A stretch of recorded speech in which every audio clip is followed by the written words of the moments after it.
என் அருமை நியூஸ் 7 தமிழ் தொலைக்காட்சி நேயர்களே, உங்கள் அனைவருக்கும் நெஞ்சார்ந்த வணக்கங்கள்.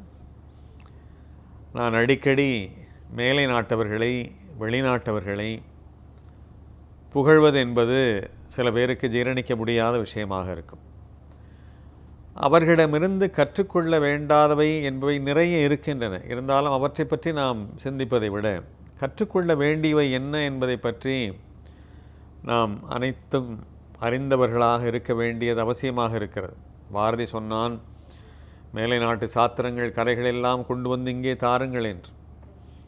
நிறைய வெளிநாடுகளை சுற்றியவன் என்ற வகையிலே உங்களுக்கு நான் சில செய்திகளை அங்கே இருந்து இறக்குமதி செய்து உங்களுக்கு நான் சொல்ல வேண்டும் என்று நான் மனப்பூர்வமாக விரும்புகிறேன்.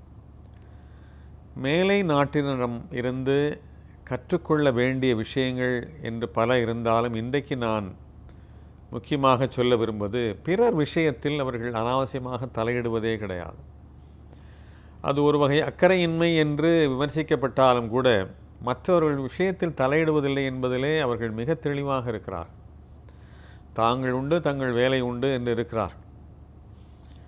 மற்றவர்களை அனாவசியமாக குறை கூறுவதில்லை, விமர்சிப்பதில்லை, மற்றவருடைய விஷயங்களிலே மூக்கை நுழைப்பதில்லை.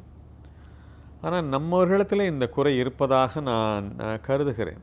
பிறர் விஷயங்களிலே மூக்கை நுழைப்பதே முழு நேர வேலையாக கொண்டிருக்கிறவர்கள் நம்மவர்களிலே அதிகமாக இருக்கிறார்கள் என்கிற குற்றச்சாட்டை நாம் ஒரேவழியாக மறுத்துவிட முடியாது.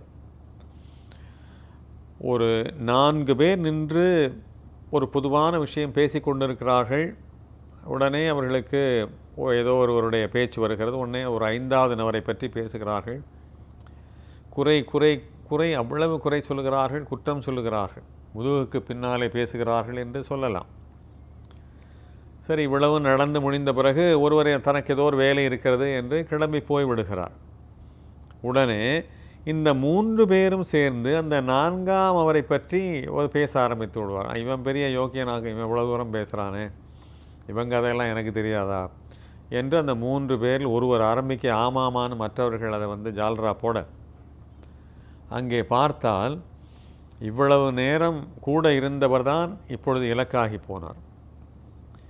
மேலை நாட்டவர்கள் முகத்துக்கு நேரே சொல்லுகிற திராணி உள்ளவர்கள். முதுகுக்கு பின்னாலே செய்யப்பட வேண்டியது தட்டி கொடுப்பது ஒன்றுதான் என்று ஒரு மேலை நாட்டு அறிஞன் சொன்னானே, அது இங்கே நடப்பதில்லை. பெரும்பாலும் முதுகுக்கு பின்னாலே குறைகள் தான் அதிகமாக கூறப்படுகின்றன.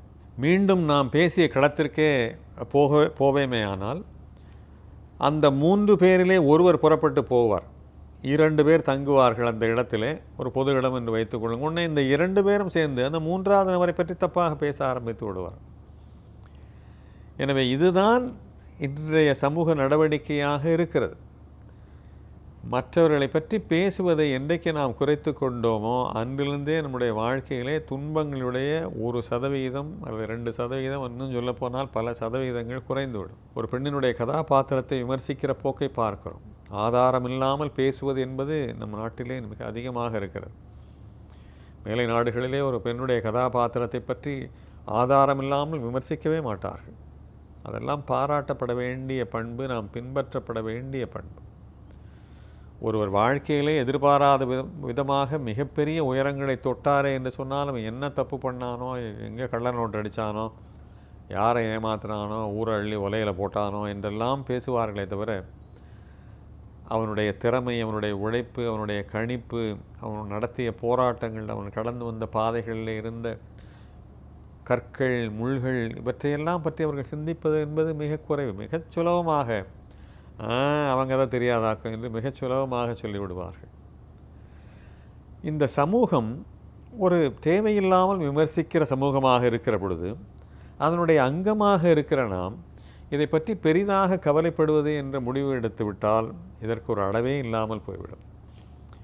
மேலை நாடுகளிலே ஒருவரை பற்றி ஒருவர் விமர்சித்தால் அது உண்மையிலே அக்கறை கொள்ள வேண்டிய விஷயம்.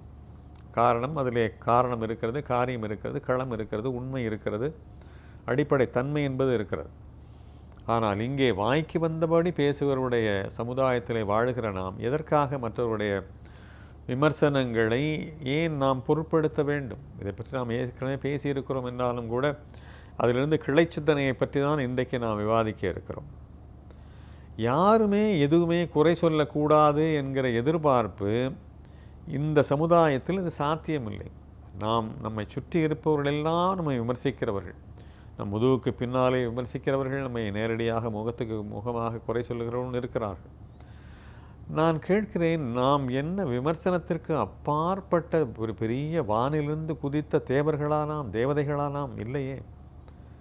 நிச்சயமாக நம்முடைய செயல்கள் விமர்சிக்கப்படும். அதற்காக நாம் காயப்பட வேண்டும் என்கிற அவசியம் இல்லை.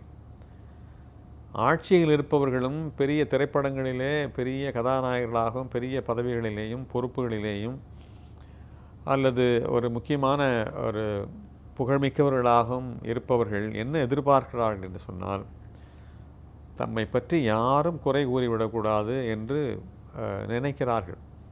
இந்த எதிர்பார்ப்பு உள்ளதனால் அவர்களை சுற்றி ஒரு ஜால்ரா கூட்டம் என்பது உருவாகிறது. எதற்கு என்ன செய்தாலும் சரி, இந்த திரையுலகிலும் சரி அரசியல்லையும் சரி, எல்லாருக்கும் எல்லாரும் அண்ணன் தான். 35 வயசுக்காரர் கூட ஒரு 55 வயசுக்காரருக்கு அண்ணன் தான். அது ஒரு பாஷை. அண்ணே அண்ணேன்னு நம்முடைய செந்தில் பாணியிலே ஏகமாக அவரை ஜால்ரா தட்டி அவர்களை புகழ்ந்து தள்ளுகிறார்கள். ஆனால் உண்மையாகவே ஒருவர் தம்மை சரியாக வழிநடத்துகிறவர்களைத்தான் நம்மை சுற்றி வைத்து கொள்ள வேண்டும். ஒரு உண்மையான நட்பின் இலக்கணம், ஒரு உண்மையான உறவின் இலக்கணம், ஒரு உண்மையான ஒரு நல விரும்பியினுடைய இலக்கணம் என்ன தெரியுமா? நாம் செய்யக்கூடிய குறைகளை சுட்டி காட்டுபவர்கள் தான் நமக்கு தேவை. நீங்கள் என்ன செய்தாலும் சரி என்று நம்மை பாராட்டுகிறவர்கள் நம்மளை இது ஒரு தவறான பாதைக்கு இட்டு செல்கிறார்கள் என்பதுதான் உண்மை. நம்ம யாரும் குறை சொல்லக்கூடாது என்கிற எதிர்பார்ப்பு நமக்கு இருக்குமேயானால் நாம் தவறு செய்பவர்களாக இருக்கக்கூடாது. நான் விரும்பியதையெல்லாம் செய்வேன், ஆனால் நான் சொல்வதையெல்லாம் எல்லாரும் சரி என்று கேட்க வேண்டும். நான் மேடையிலே கண்டபடி உளறுவேன், கண்டபடி விமர்சிப்பேன், தரமில்லாமல் பேசுவேன். ஆனால் இறங்கி வந்ததும் என்னை எல்லோரும் என்ன வெளிப்படையாக பேசிட்டீங்க, என்னமா பேசிட்டீங்க என்று பாராட்ட வேண்டும் என்கிற எதிர்பார்ப்பு நமக்கு இருக்கிற பொழுது மேலும் மேலும் தவறு செய்பவர்களாகத்தான் நாம் ஆகிவிடுகிறோம். எனவே நாம் விமர்சனத்துக்கு உட்பட வேண்டும். நம்மை குறை கூறுபவர்களை நாம் வேறு விதமாக விரோதிகளாக காணுகிற பாணியை மாற்றிக்கொண்டு நம்மளை வழி நடத்துபவர்களாக, எப்பேற்பட்ட ஒரு மகத்தான புகழ்மிக்க புண்ணிய நதிகளுக்கு கூட கரைகள் என்று வேண்டும். கரைகள்தான் அவர்களை அந்த நதியை சரியாக வழிநடத்தி, சீனாவிலே மஞ்சளாறு என்று ஒரு இருக்கிறது, அதை சீனாவினுடைய துயரம் என்று சொல்கிறார்கள். காரணம், அது தன்னுடைய போக்கை எப்படி வேண்டுமானாலும் மாற்றிக்கொண்டு விடும். திடீரென்று ஒரு பக்கம் திரும்பி அது ஒரு ஊரையே அழித்து விட்டு போய்விடும். மஞ்சள் ஆறு இன்றைக்கும் சீனாவினுடைய துயரம் என்று சொல்கிறார்கள். அப்படிப்பட்ட ஒரு ஆறாக நான் எப்படி வேண்டுமானாலும் போவேன், எதை வேண்டுமானாலும் செய்வேன், அதை யாரும் விமர்சிக்கக்கூடாது, ஒன்றும் சொல்லக்கூடாது என்றால் இது எந்த வகையிலே சரி?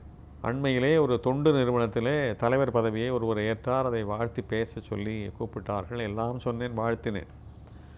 ஆனால் ஒரு வித்தியாசமான ஒரு செய்தியை சொன்னேன். பொது வாழ்விற்கு வருகிறவர்கள், பதவியை ஏற்கிறவர்கள் எப்பொழுதுமே சாணியையும் சந்தனத்தையும் ஒன்றாக கருதுகிற மனோபாவம் உடையவர்களாக இருக்க வேண்டும்.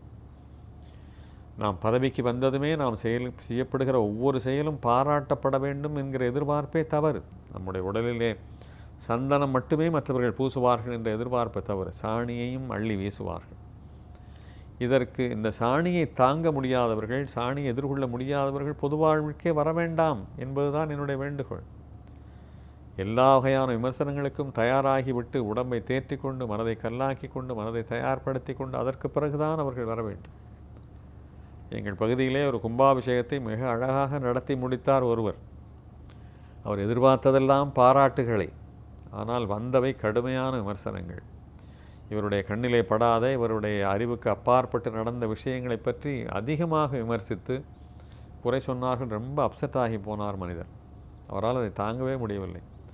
எவ்வளவு நல்லா பண்ணியிருக்கிறோம், இதை போய் குறை சொல்கிறாங்களேன்னு. பாராட்டும் குறைகளும் சுட்டி காட்டப்படும் சமூகத்தின் மத்தியிலே நாம் வாழ்கிறோம். எல்லாவற்றையும் சமமாக பாவிக்கிற மனோபாவம் வராவிட்டால் அந்த கும்பாபிஷேக பொறுப்பை அவர் ஏற்றுக்கொண்டிருக்கவே கூடாது. ஒரு பொறுப்பை ஏற்றுக்கொள்ளும் பொழுதே பாராட்டிற்காக ஒருவர் ஏற்றுக்கொண்டால் அது துன்பத்தில் முடிவதற்கு வாய்ப்பு இருக்கிறது. எனவே இரண்டும் நிகழும். நம்முடைய மனதிற்கு சரி என்று படுகிறதா? பெரும்பான்மை மக்கள் என்ன சொல்கிறார்கள்? சிறுபான்மை குறை சொல்லிக்கொண்டே இருப்பவர்களை விட்டுவிடுங்கள். பெரும்பான்மை மக்கள் சரியாக கருதுகிறார்களா? அது ஒன்று போதும்.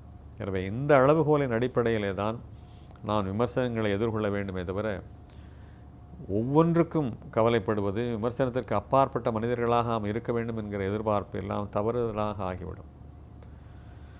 சரித்திர படங்களிலே பார்க்கலாம், மார்பிலே கேடயம் போல அணிந்து கொண்டு வருவார்கள், எதிரியினுடைய ஒரு ஈட்டியோ அல்லது வாளோ நெஞ்சிலே பாய்ந்து விடாமல் இருப்பதற்காக. பொது வாழ்விற்கு வருகிற பொழுதும் இத்தகைய மானசீகமான கேடயங்களை மாட்டிக்கொண்டுதான் ஒருவர் வர வேண்டும்.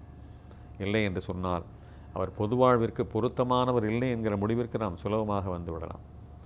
நாம் எல்லோரும் விமர்சனங்களுக்கு உட்பட்டவர்கள்தான்.